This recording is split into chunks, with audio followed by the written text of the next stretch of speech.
Bonjour à tous et bienvenue dans votre Info News. Tout de suite, l'essentiel de l'actualité à La Réunion. Les suspects déférés ce midi devant le juge d'instruction, puis le juge des libertés, ont été mis en examen. Les deux hommes sont soupçonnés de cambriolage.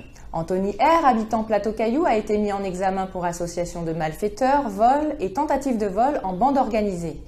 Les deux hommes encourent 15 ans de réclusion. Leur procès se tiendra donc devant les assises. Le deuxième suspect, le plus âgé, habite Saint-Pierre et a à son actif déjà 23 condamnations.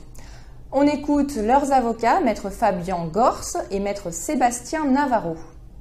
Le fait de qualifier cela de bande organisée, ça permet de ratisser large.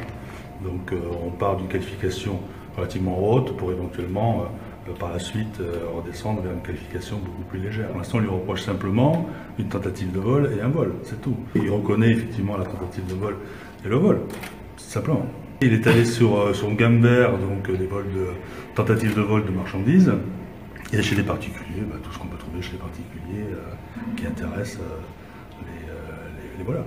On lui reproche aujourd'hui des faits distincts, de faits de vol en bande organisée, ainsi qu'une association de malfaiteurs. À l'heure actuelle, le juge d'instruction pense que finalement ces vols ont été commis par des gens de façon structurée et organisée. Et pour l'instant, l'enquête ne fait que débuter. Donc rien ne permet aujourd'hui avec certitude d'affirmer que effectivement tout ça a été fait de façon organisée. Le chantier de construction du Cinépalme de Saint-Denis va commencer au mois de janvier. Le multiplex de 6 salles d'une capacité de 1000 fauteuils, porté par Investissement Commerce et Cinéma, prendra place sur le front de mer. La livraison est prévue pour décembre 2020. L'équipement bioclimatique de 2400 m² pour un montant de 15 millions d'euros comprendra également un restaurant de 218 m², mais aussi 80 places de parking. Quant aux salles, le Ritz et le Plaza seront transférés au sein du multiplex et deviendront des lieux de création artistique. À l'approche des vacances scolaires, le préfet de La Réunion recommande la plus grande vigilance aux usagers de la mer et plus particulièrement aux pratiquants des activités les plus exposées aux risques requins, faisant l'objet d'une réglementation spécifique.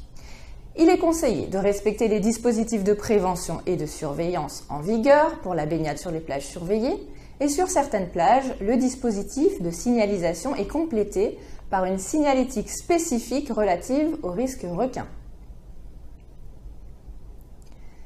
La campagne de distribution d'éthylotest se poursuit à l'approche des fêtes. Une initiative de sécurité routière en partenariat avec le Conseil régional de La Réunion.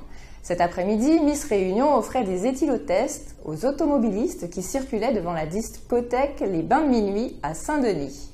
L'opération continue demain à partir de 8 h au marché forain de Saint-Pierre à Ravine-Blanche.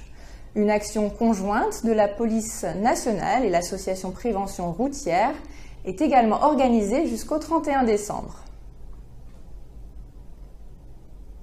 Pour la première fois, la barre des 2,2 millions de passagers a été franchie ce matin à l'aéroport Roland-Garros. Le 2 200 000e passager a été identifié au départ du vol d'Air Austral pour Johannesburg. Monsieur Pierre Carreau s'est vu remettre des bons d'achat dans les boutiques de l'aérogare, ainsi que 2 billets d'avion pour Canton. L'aéroport connaît une progression exceptionnelle de son activité depuis le début de l'année.